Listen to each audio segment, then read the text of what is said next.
मैं किसकी इबादत कर रहा था? बुतों की कर रहा था? फोटो की करता था? राम को मैं भगवान मानता था, कृष्ण को भगवान परमात्मा मानता था। कोई शक्ल सूरत वाला परमात्मा कैसे हो सकता है? कोई किसी के घर पैदा होता है, सीता का पति है राम, वो परमात्मा कैसे हो सकता है? लव कुश का बाप है, वो परमात्मा कैसे हो सकता है? क्या परमात्मा का कोई पत्नी होगी, कोई किसी उसका बाप होगा? परमात्मा तो परमात्मा, पूरे कायनात को बनाने वाला, चलाने वाला, हमारी एक एक सांस के लिए जो परमात्मा, जिसको अल्लाह कहें, खुदा कहें, उसका कोई बाप और बेटा नहीं हो सकता, उसकी कोई शक्ल सूरत नहीं हो सकती। अब जब ये सारा ज्ञान मुझे आया तो मैं अंदर से बदलने लगा। बदलते बदलते आज मैं आपके सामने खड़ा हूं। अल्लाह अकबर कहने में कोई दिक्कत नहीं है, क्योंकि अल्लाह अकबर मतलब है भगवान श्रेष्ठ है। अल्लाह अकबर को गूगल करके आप ट्रांसलेशन देखोगे तो इसका अर्थ मात्र इतना है कि अल्लाह ही सर्वश्रेष्ठ है, दूसरा कोई है ही नहीं। अल्लाह अकबर, बस। हनुमान खुद एक रब की पूजा करते थे, श्री राम भी एक रब की पूजा करते थे। साफ सुथरी जगह पर एक रब की पूजा करके नमाज, एक मालिक रब अल्लाह की इबादत हो।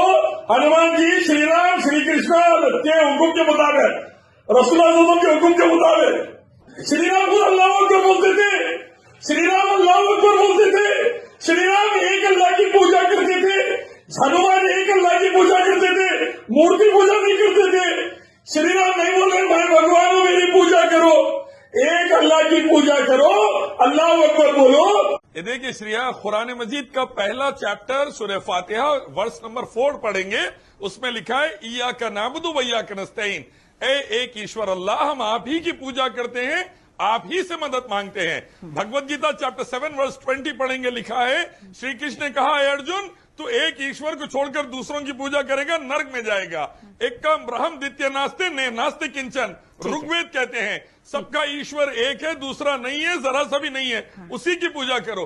तो हम कहते हैं वेदा, गीता और कुरान एक ईश्वर अल्लाह की पूजा का हुक्म देते हैं। पैदा हुई सो चीजों की पूजा करें तो नर्क में जाएंगे, इसीलिए हम पैदा हुई सो चीज की पूजा नहीं कर सकते। देखिए मसला ये है कि जो भी पूजा करे, श्री राम श्री कृष्णा वेदा गीता बोले, मूर्ति पूजा करे तो सीधा नर्क में जाते। न तस्य प्रतिमा अस्ति, भगवान की मूर्ति नहीं बना सकते, यजुर्वेद बोलता।